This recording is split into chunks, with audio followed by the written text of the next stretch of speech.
시청자 여러분 안녕하십니까? 최욱의 파워 인터뷰입니다. 최근 의과대학 정원 확대 등을 둘러싼 정부와 의료계 갈등이 악화일로로 치닫고 있습니다. 전공의들이 정부의 집단 휴진 철회 요구를 거절하고 무기한 집단 휴진을 결정하면서 현장에서는 의료 공백에 따른 시민의 불편을 피할 수 없는 상황인데요. 오늘 최욱의 파워 인터뷰에서는 의료계의 집단 휴진 이유가 무엇인지, 또 정부가 내놓은 정책의 배경은 또 어떤 문제점이 있는지 등 다양한 이야기를 나눠보도록 하겠습니다. 오늘 함께 토론해 주실 분 소개해 드리겠습니다. 충북의사의 정책이사이자 충북대학교 의과대학 교수이신 한종우 교수님 나오셨습니다. 안녕하세요. 네, 그리고 전국보건의료산업노동조합 충북지역본부 장민경 조직국장님 나오셨습니다. 예, 안녕하세요. 네, 먼저 우리 한종우 교수님한테 제가 질문드리겠습니다. 자, 의대 정원 확대, 공공의대 설립 등에 반발하면서 의사들이 진료 거부에 들어갔습니다. 전공의들이 두 차례 투표 끝에 집단 휴진을 결정을 했는데요. 먼저 대한의사협회가 왜 휴진을 하는지 모르시는 시청자분들이 좀 계시거든요. 그래서 집단 휴진 이유에 대해서 간단히 설명해 주시죠. 우리나라의 일부 공공의료가 부족한 부분은 분명히 맞습니다. 네. 그렇기 때문에 공공의료를 확충해야 되는 것도 물론 맞고요. 하지만 공공의료를 확충하는 것과 전국의 일치에 의과대학 정원을 늘리는 것은 전혀 다른 문제거든요. 더군다나 코로나로 인해서 세계적 위기 상황이기 때문에 충분한 대화 토론 시간을 가지고 의과대학은 건립을 해도 의사가 나오려면 15년이 걸립니다. 그런데 15년을 위해서 지금 같은 위기 상황에서 정부가 무리한 정책을 추진해야 되는지에 대해서 의문을 품을 수밖에 없고요. 더군다나 전국에서 특정 지역 딱 한 군데 꽂아서 남원에 65명의 의대 정원을 배정해서 새로운 의과대학을 건설한다고 하니까 다른 지역에서는 당연히 반발할 수밖에 없는 사정입니다. 네. 어쨌든 뭐 의사협회와 대화도 또 단 한 번의 공청회나 네. 토론회도 없었고요. 지금의 4,000명까지 늘린다고 하는 과정에 대해서 어느 지역을 얼만큼 늘려야 되는 이유나 어느 지역에 얼만큼 배정하게 한다는 자료도 전혀 공개된 적이 없습니다. 아, 예. 충북대병원도 전공의들이 집단 사직서를 제출한 것으로 알고 있는데 우리 지역의 의사들의 참여율은 어느 정도인가요? 대학병원 같은 경우는 전공의가 거의 100% 사표를 내고 지금 파업이라기보다는 거의 집단 수령 거부라고 보는 것이 맞을 것 같습니다. 예. 100% 참여한다고 보면 되겠네요. 국장님께 질문드리겠습니다. 이 같은 의협의 집단 휴진, 이제 이런 이유가 있는데요. 국장님께서는 이걸 어떻게 보시는지요? 네, 지금 한종훈 선생님도 말씀을 하셨지만, 이제 공공의료 확대 문제나 이제 의사수 부족, 그리고 전체적인 보건의료 인력이 부족하다는 거는 하루 이틀의 문제가 아니라 굉장히 오랫동안 이제 문제 제기되어 왔었고, 논의가 되어 왔었던 문제이거든요. 더구나 이제 2013년도에 이제 진지의료원이 폐업하고, 그리고 2015년도에 메르스, 그 다음에 사스, 이번 코로나 사태까지 겪으면서 이 공공의료를 확대해야 된다, 의료 인력을 확충해야 된다라고 하는 거는 전 국민적인 공감대가 이제 이루어진 문제라고 생각을 합니다. 근데 그것을 실현하는 구체적인 방법에 대해서는 이제 의견이 다를 수 있고 여러 가지 많을 수 있는데, 근데 이 문제가 지금 이 코로나 사태 때 이제 환자들 진료를 거부하면서까지 해야 되는, 의사들이 집단 진료 거부까지 해야 되는 문제인지는 좀 납득하기가 어렵죠. 네. 현재 상황이 좀 심각한 상황이니까. 자, 이번에는 정부 정책에 대해서 한번 얘기 나눠보겠습니다. 정부가 내놓은 안인데 의대 정원 확대해서 10년 정도 지방에 의무적으로 근무를 시키겠다는 것인데, 결국 지역의 의료 불균형을 개선하겠다는 뜻인데요. 이 같은 정부 정책에 대해서는 어떤 입장이시죠? 먼저 한종호 교수님께서 말씀해 주십시오. 제가 좀 표를 하나 가져왔습니다. 네네네. 보여주시겠어요? 예. 예. 의과대학 정원을 보시면 한 해 입학 정원이 강원도가 267명, 전북이 235명, 네. 전남, 광주가 250명입니다. 근데 충북은 겨우 49명입니다. 아, 예. 인구수를 비교했을 때 비슷한 지역을 비교했음에도 불구하고 5분의 1밖에 안 되는 상황입니다. 이것이 30년째 고착화되어 있는데요. 제가 묻고 싶은 건 그겁니다. 저는 지금 5, 6년째 지금 충북 지역의 의과대학 정원 확대를 위해서 노력을 해왔고 시민사회단체와도 힘을 합쳐서 지금 계속 노력을 해왔습니다. 네. 그래서 이번에 의과대학 정원 확대에 대해서도 충북 지역은 시민사회단체나 오죽하면 의사회에서도 상당 부분 공감을 하는 사항입니다. 네. 그런데 엉뚱하게 지금 전국에서 지금도 전국에 235명이나 되는데 65명의 의대 정원을 신설하고 그다음에 그것에 대해서 충북이나 다른 지역에 반발을 했더니 충북 학생들 4-5명을 데려가겠대요. 시도지사 추천을 통해서 데려가서 교육을 한 다음에 돌려보내주겠다라는 것이 지금 정부에서 주장하는 공공의대거든요. 저희가 주장하는 바는 이렇습니다. 충북 지역에서 중고등학교를 다니는 학생들이 우리 지역의 의과대학을 올 수 있도록 우리 지역의 의대를 확충해주고 그다음 지역 인재 정원을 확장하고 그다음에 장학금을 줘서 우리 지역에서 공공복무를 하게 해달라. 이것이 저희 지역이 계속 주장했던 바이거든요.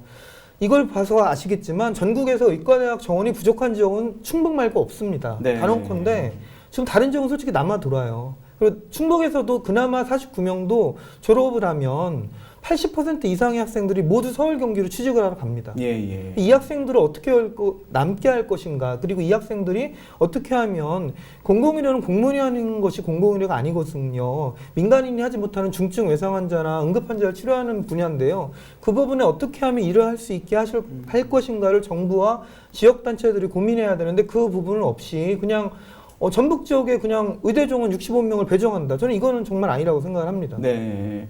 이 표를 보면 정말 충북이 가장 필요한 공공의료가 가장 필요한 지역 중에 하나인데 오히려 다른 지역에 세운다는 게 조금 말의 어폐가 좀 있는 것 같네요. 그렇습니다. 지금도 3,500명을 전국에 확장한다고 하는데 그러면 당연히 그냥 지도별로 퍼센트로 가져가면 우리 충북은 한 뭐 3,500명의 10%나 되겠죠. 그럼 네. 1년에 정원 배정해야 뭐 10명이나 될까요?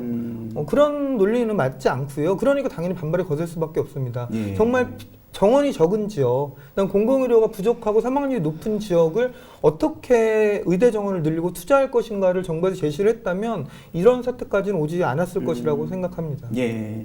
이에 대해서 국장님 의견은 어떠신가요? 네, 저도 한종훈 선생님 의견에 이제 많은 부분 동의를 하고요. 정부 정책이 뭐 공공의료를 확대하겠다, 뭐 의사 수나 의대 정원을 확대하겠다라고 한 큰 틀은 동의를 합니다. 근데 문제점이 많이 있다고 저도 생각을 하고요. 네. 1년에 400명씩 의대 정원을 10년 동안 한시적으로 이제 늘리겠다고 하는 건데 사실 물리적으로도 의사 수가 부족한 건 맞거든요. 예, 맞고. 근데 그 1년에 400명씩인데 그 중에 또 50명은 또 그 병원에서 이제 근무하는 의사가 아니라 산업체에서 근무하는 의사들을 양성하겠다고 한 거예요. 근데 전 세계 어느 나라도 산업체에서 일할 의사를 양성하는 나라는 없거든요. 예. 이제 그 문제를 또 비롯해서 어제 발표가 됐는데 내년도 이제 정부 예산안이 이제 발표가 됐어요. 이제 그걸 보면 공공의료를 확대하는 데 있어서 올해 예산이 약 한 1,700여 원? 근데 거기에 73억 원이 이제 증가가 돼서 약 1,800여 원이 정도 내년 예산인데요. 네. 여기에 공공병원을 확충하겠다라고 하는 예산은 단 한 푼도 없습니다.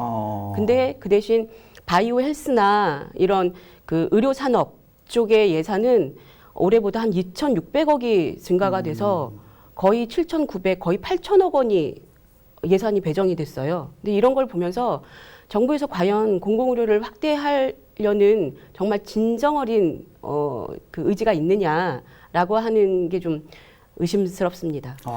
저도 정말 동의를 할 수밖에 없는 말씀인데요. 말 그대로 지역에 의사 간호사들이 안 남고 모두 서울로 가는 상황은 정부에서 초래한 부분이거든요. 서울에 계속 대형 병원의 병상 수를 늘려주고 가뜩이나 살기 좋은 서울에 인프라를 집중시켜주니까 의사 간호사들이 다 서울로 가는 것이고요. 그렇다면 최소한도 지방에 있는 공공병원을 더 확장해주거나 지방에서 일하는 의사 간호사들의 임금을 더 높게 해주거나 이러한 인센티브 측면 없이 서울과 지방에 근무하면 서울이 월급도 더 많이 받아요. 살기도 좋아요. 그런 상황에서 의사 간호사를 배출을 한다고 이 지역에 남지 않거든요. 대표적으로 제가 이번에 조사를 해보니까 의사만이 아니라 간호사가 지난 10년 동안 우리나라의 간호대 정원이 2배가 늘었더라고요. 네. 깜짝 놀랐어요, 사실. 충북의 간호대가 7개나 되더라고요, 예. 지금. 이름도 처음 들어보는 간호대가 있어요. 그런데 그 지난 10년 동안 간호사가 근무를 하지 않고 그냥 집에 있는 이른바 장롱면허가 50%를 넘었더라고요. 예. 그러니까 비단 의료인의 문제가 그냥 찍어내듯이 양산된다고 해서 기계처럼 나온다고 이 사람들이 어려운 근무 현장, 힘든 근무 현장에 일하는 건 아니거든요. 더군다나 또 인프라가 딸리는 지역에 있는 것도 아니고요. 정부에서는 그런 부분에 대해서 좀 명확한 대안을 좀 내줘야지 될 것 같습니다. 실질적인 불균형 문제는 그 정부 정책이 현실적인 불균형 문제를 해소하는 방법을 좀 강구해야 된다. 어떤 그런 얘기이신데요. 자, 공공의대 학생 선발 방식을 두고도 논란이 일고 있습니다. 뭐 정부에서는 아직 결정된 것이 아니다라는 얘기를 좀 하고 있는데, 복지부에서는 후보 학생 추천을 전문가, 뭐 시민사회단체 관계자들이 참여하는 중립적인 시도 추천위원회를 구성해서 위원회가 정부 제시 심사 기준을 토대로 시도에 배정된 인원의 2~3배 수를 객관적이고 합리적으로 선발해서 추천하도록 할 예정이라는 얘기가 있어요. 그래서 이거 갖고서 또 이제 의료계에서도 반발하고 있는데, 시민단체에서 추천하는 것에 대해서는 이거 어떻게 생각하시는지요? 뭐 다행히 정부에서 그러지 않을 거라고 했으니까 그 부분을 더 논의하는 것보다는 저는 이렇게 정부가 스스로 발표한 거거든요. 시민단체 추천인사를 하겠다는 것이 뭐 다른 단체들이 얘기가 아니라 정부 스스로 한 일을 지금 뒤지는 상황인데, 이렇게 된 원인이 올 2월 달에 원래 정기국회에서 이 공공의대, 남원의 공공의대를 짓는 것이 부결됐거든요. 그러다 보니까 총선을 하고 코로나 정부에서 갑자기 정책이 진행되다 보니까 의대가 6년제고 의학전문대학원이 4년제다 보니까 2년이라도 단축시켰다고 또 갑자기 이게 의학전문대학원을 하겠다는 거예요. 그런데 그러다 보니까 입학 전형이 애매해진 거죠. 그러다 보니까 막 정부에서 지금 법도 정하지 못하고 규정도 못 정하다 보니까 계속 말실수가 나오는 걸로 보이고요. 이건 좀 진지하게 고민을 해서 의대가 날까 의학전문대학원이 날까. 이미 의학전문대학원 제도 20년도 우리나라에 도입했다가 실패해서 거의 다 퇴출됐잖아요. 왜냐하면 의학전문대학원 덕분에 서울에서 대학을 나온 학생이 지방에서 군대 복무하듯이 의전원을 4년 다니고 거의 모두 다 서울로 돌아갔기 때문에 지방의료가 다 초토가 됐어요, 전국이. 그래서 의전원 제도가 다 폐지된 마당에 굳이 남원에 또 의전원을 짓느냐. 지금 그 부분은 또 문제가 있다 보니까 그 부분에 대한 자꾸 의혹 해소를 하려고 공정성에 대한 얘기를 정부에서 변명을 하다 보니까 이 얘기 저 얘기 나오다 보니까 더 혼란이 좀 가중되는 것 같습니다. 국장님 생각은 어떠세요? 실제 우리나라 뭐 정부에서는 그동안에 이 의료 인력에 대한 실태 조사조차 하고 있지 못했었어요. 뭐 예를 들어서 이제 미국을 보면은 간호사 1명당 환자를 몇 명 봐야 된다라고 하는 게, 그러니까 부서별로, 그러니까 뭐 응급실은 몇 명, 뭐 중환자실은 몇 명, 뭐 일상 병상은 몇 명, 이렇게 규정이 다 되어 있습니다. 이런 법이 있는데 우리나라는 그런 게 없어요. 실태조사조차 되어 있지 않아서 계속 이제 시민사회단체에서 그런 의료 인력을 안정적으로 양성하고 수급하고 관리하고 할 수 있는 법을 만들어라라고 이제 요구를 해서 그게 2012년도 발의를 했는데 계속 제정되지 못하다가 작년에 제정이 됐거든요. 작년에 제정이 돼서 이제 10월 달부터 그게 이제 시행이 되긴 했는데, 뭐 핑계를 대자면 코로나이겠지만 시행됐음에도 불구하고 이게 진행이 하나도 되지 않았어요. 그 법에 의하면 심의위원회를 구성을 하게 되어 있습니다. 의사협회뿐만이 아니라 각 병원에 이제 관련된 각 부서 직종, 그리고 전문가 단체, 그리고 거기에서 일하는 노동자 단체, 환자 단체 등 관련 단체들이 다 모여서 진짜 현장에 있는 의료 인력이 어떻게 어느 직종에 어떻게 필요하고 이제 이런 거를 논의하게 되어 있어요. 근데 그 논의가 됐었더라면, 시행이 됐었더라면 지금 이런 사태까지 오지 않았을 거라고 좀 생각이 듭니다. 그러니까 정부에서 이런 그 보건의료 인력에 관련한 이미 법을 제정해 놓고서도 아직 시행하고 있지 못하다라고 하는 게 문제라고 생각합니다. 그래서 어찌됐든 그 전문가들이 어쨌든 그 의견을 제시하면서 그 현실적으로 반발을 일으킬 수 있는 그런 의견을 제시하는 것은 혼란을 가중하는 것밖에 안 된다. 이런 생각이 좀 드네요. 지금 또 정부에서는 재난 상황에서 의료인을 강제 동원하겠다는 내용의 법안이 또 발의가 됐습니다. 이 문제 들고도 또 논란이 일고 있는데 이 부분에 대한 입장은 또 어떠신가요? 그래서 오늘 아침 조간 신문을 보니까 모 신문의 진중권 전 교수가 네. 칼럼을 잘 썼더라고요. 전형적인 이건 전체주의적 발상이거든요. 어떠한 민주국가에서도 지금 존재하지 않는 법이고 일제시대에나 존재했던 징용법인데요. 네. 비슷한 사례가 몇 달 전에 독일에서 있었습니다. 독일에서 두 개의 주에서 코로나 긴급사태 같은 감염병 사태가 있을 때 의료인을 징발할 수 있다라는 법을 발의했다가 독일 내 여론의 문매, 그다음 유럽 전체 여론의 문매 때문에 폐기됐거든요. 예. 근데 그거를 우리나라 지금 집권 여당에서 추진한다는 것은 기본적인 인권에 대한 개념이 없는 것이거든요. 저 같은 공무원은 당연히 위기 사태 때 징발돼도 가야 됩니다. 네네. 그러면 가야죠. 군인 가야죠. 하지만 집에 있는 의사, 내가 개원한 의사 또는 간호사가 집에 살림하는 간호사가 국가 위기 사태라고 해서 물론 전쟁이 나면 모든 국민이 징발이 됩니다. 그렇죠. 하지만 어떤 특정 사안에 대해서 민간인을 징발할 수 있다는 것은 사실 2차 세계대전 이후에 민주국가에서는 존재하지 않는 법을 아무리 지금 시국이 급하다고 해도 좀 충분한 검토를 하고 발의해야 되는데도 불구하고 그런 좀 기본 인권이나 국민의 기본권에 대한 개념이 없이 발의한 것이 아닌가. 저희도 의사들만 반발하는 줄 알았더니 저희 병원 간호사들이랑 얘기하면서도 깜짝 놀라서 간호사들 선생님들도 아니 이게 도대체 말이 되냐 우리한테 물어보고 아니면 가려면 계약을 해서 모집을 해서 계약을 해서 정당한 임금을 주고 데려가야 되는 거지 강제 동원이라는 것은 있을 수 없는 일이라고 생각을 합니다. 그 일부에서는 또 인도적인 차원에서 법안을 발의했다라고 얘기를 하시는데 국장님 입장은 어떠신지? 저는 이게 이제 공공의료가 부족해서 나온 문제라고 생각이 듭니다. 네. 뭐 전 세계적, 그러니까 OECD 국가 중에서도 우리나라의 이제 공공병상이나 이제 공공의료의 비율이 가장 낮은 나라에 속하는데요. 공공의료가 이미 이제 우리 주변에서 이제 일상화되고 되어 있다면 이런 문제까지 발생하지 않았을 거라고 생각이 듭니다. 그래서 공공의료에서 복무할 수 있는 그리고 공공의료 시설도 정부에서 진짜 믿고 찾아갈 수 있는 그런 의료 시설뿐만이 아니라 그런 그곳에서 일할 공공의료 인력도 더욱 확대해야 되는 게 좀 해답이 아닐까 생각합니다. 네. 자, 이번에는 그 한종호 교수님한테 한번 질문 드리겠습니다. 정부에서 의료 정책을 이러다 보니까 원점에서 재논의하겠다는 입장을 또 표명을 했어요. 이를 명문화하자는 것이 의료계의 또 주장이고, 그렇다면 구체적으로 어떤 것을 명문화해야 된다는 것인지 좀 말씀해 주시죠. 예를 들어 정말 우리나라 의사 수가 부족한 것인가? 그래서 공공의료가 지금 이런 상태인 것인가? 아니면 의사 수가 부족한 것이 아니라 절대적 부족수가 아니라 의사가 되면 서울 경기로 모두 다 떠나가서 지역 의료가 망하고 있는 것인가를 좀 제대로 된 지표를 가지고 파악을 해야 된다고 생각을 네. 하고요. 그러면 당연히 의료계에서도 국민들 앞에 떳떳하게 공개 토론하고 자료가 다 나와 있는데 저희가 당연히 집단위주의로 욕을 먹을 건데 무조건 안 된다고 할 수는 없거든요. 그러니까 네. 객관적 자료로 과연 5년, 10년 뒤에 지금 의사 수를 어떻게 줄일 것이냐 늘릴 것인가가 공론회장에서 토론이 돼야 되고요.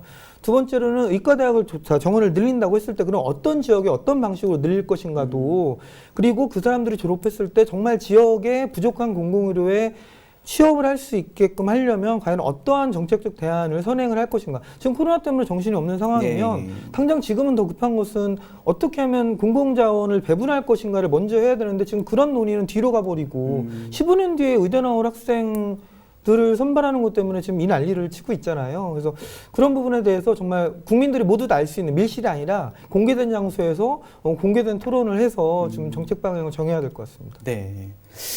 자, 파업 시기도 한번 짚어보겠습니다. 의협 차원에서 충분히 목소리를 낼 수 있다 하더라도 코로나19 사태에서 국민의 안전과 건강 위협받는 와중에 그 환자를 볼모로 파업을 하는 것은 지나친 게 아니냐는 아까 지적을 우리 국장님처럼 하고 있는 일부 여론이 좀 있는데요. 국장님은 어떻게 똑같이 생각을 하시는지요? 예, 물론 저도 거기에 동의하고요. 네.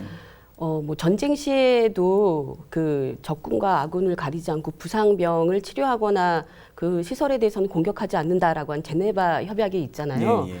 그만큼 인간의 생명에 우선하는 거는 없으니까 그런 협약까지 생긴 거라고 생각이 들어요. 예. 그리고 그렇게 중요한 고귀한 인간의 생명을 다루는 업을 하고 있는 의사에 대한 사회적인 그 국민적인 존경심이 생기는 것도 그런 이유일 거고요. 근데 지금 온 국민은 진짜 자기 일상을 다 포기하고 경제적인 희생까지 감수하면서 이제 코로나 이거 이제 막으려고 전 국민이 노력을 하고 있는데 지금 의사들 이 집단 그 진료 거부 때문에 벌써 사망자까지 응급 치료를 받지 못한 사망자까지 발생을 했잖아요. 네. 그렇기 때문에 그 어떤 이유가 어떻게 되더라도 지금에서 이런 그 집단 진료 거부 사태는 절대 아니다라는 생각을 합니다. 우리 이에 대해서 한 교수님은 어떤 생각을 갖고 저도 분명히 마음이 아프고 애석한 부분이 있습니다. 하지만 정말 국민의 생명을 볼모로 하는 것은 누구일까를 좀 생각을 해봐야 될 것 같습니다. 네. 모든 파업은 사실 분명히 불모가 있는 것이죠. 민주노총에서 파업할 때, 병원노조도 파업할 때도 마찬가지입니다. 물론 이유가 있는 거고 다 있죠. 근데 오늘 언론에 보니까 모 의원이 그 회의록에 남긴 부분이 있더라고요. 이번에 그 남원의 의대를 추진하는 그 의원이 코로나 전국에 빨리 밀어붙여야 된다라는 것이 언론에 나왔어요. 오늘 확인해 보시면 나왔습니다. 과연 누가 코로나라는 이 위기 상황을 이용해서 특정 지역에 어떤 선거를 겨냥한 포퓰리즘의 의과대학을 건설하고 있는지는 좀 돌아봐야 될 것 같고요.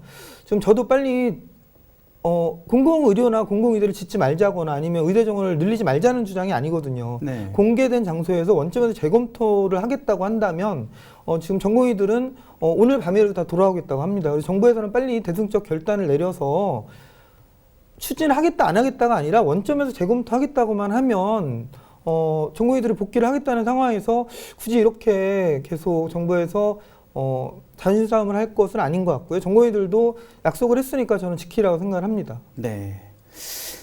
자, 전공의들의 집단 휴진이 이어지고 있는 가운데 많은 분들께서 지금 현재 불안해하고 있습니다. 이게 언제까지 갈 것인지, 또 이걸로 인해서 또 국민들의 피해는 입지 않을지 굉장히 걱정을 많이 하고 계시는데요. 자, 마지막으로 정부와 의료계 갈등, 어떤 해법이 필요한지 좀 말씀해 주시죠. 먼저 한종훈 교수님 부탁드리겠습니다. 싸움이 나면 일방적으로 누가 잘했다 잘못했다 하기는 어려울 것 같습니다. 양쪽 다 분명히 어떤 문제점, 잘한 점, 잘못한 점이 있겠죠. 저는 지금 상황은 분명히 코로나 국난 상황이고 환자를 생명을 잃게 할 수는 없는 상황입니다. 우리가 돈보다 생명이 중요하다고 하는 것은 돈을 아끼라는 얘기가 아니라 생명에 그만큼 투자를 하라는 것이거든요. 공공의료에 대한 부분이나 어떤 전공의 수련이나 의대에도 충분한 재정 여건이 투여가 될 때만 국민의 건강이 지켜질 것입니다. 정부에서도 전향적으로 이번 기회를 메르스 사태 지났지만 사실 변한 거 없거든요. 이번 네. 코로나 사태고도 사태 지나면서도 그냥 어떤 특정 지역에 의과대학 지어주고 나서 이게 공공의료입니다 할 것이 아니라 정말 의료 취약지, 충북 같은 경우는 진짜 충북의 북부권 같은 경우를 어떻게 환자들이 응급 상황에서 치료를 받을 수 있을까를 고민해서 정책을 내놓고 실천을 하기를 바랍니다. 우리 국장님은 어떤 생각을 하세요? 근데 저는 그 정부, 그러니까 한 나라의 그 보건의료 정책이 의사들만이 정책을 낼 수 있다고 생각하지는 않아요. 네, 예. 그러니까 온 헌법에 보장된 이제 국민 건강권을 이제 보장하기 위해서 정부의 보건의료 정책이 수립이 되는 건데 여기에는 온 국민이 다 관심을 가지고 같이 논의를 해야 된다고 생각이 듭니다. 그래서 아까 말씀드렸던 지금 현재 작년에 제정되었던 보건의료 인력 지원법이 있고 거기에 따라서 논의 틀이나 심의기구 그리고 이것을 관리할 수 있는 기관 이런 것을 다 설립을 하게 되어 있습니다. 그래서 의사협회뿐만이 아니라 관련된 모든 시민사회단체 그리고 직종단체들이 그리고 전문가들이 함께 이런 지금의 어려운 사태들을 같이 허심탄회하게 같이 논의를 해야 된다고 생각을 합니다. 네. 지금 뭐 두 분께서 말씀하셨듯이 이번 사태는 어떤 정부의 일방적인 정책 추진보다는 각계 그 의료계나 각계 그 충분한 검토와 또 검증 또 여러 가지 소통을 통해서 우리 대한민국 의료계에서 국민들이 정말 건강을 위해서 필요한 정책이 무엇인지 그 충분한 그 검토와 그 고민이 필요할 것으로 보입니다. 오늘 두 분 토론에 나와주셔서 감사드립니다. 고맙습니다. 고맙습니다. 감사합니다. 네, 최욱의 파워 인터뷰 충북대학교 의과대학교 한정호 교수님과 전국보건의료산업노동조합 충북지역본부 장민경 조직국장님과 함께했습니다. 지금까지 시청해주신 여러분 고맙습니다.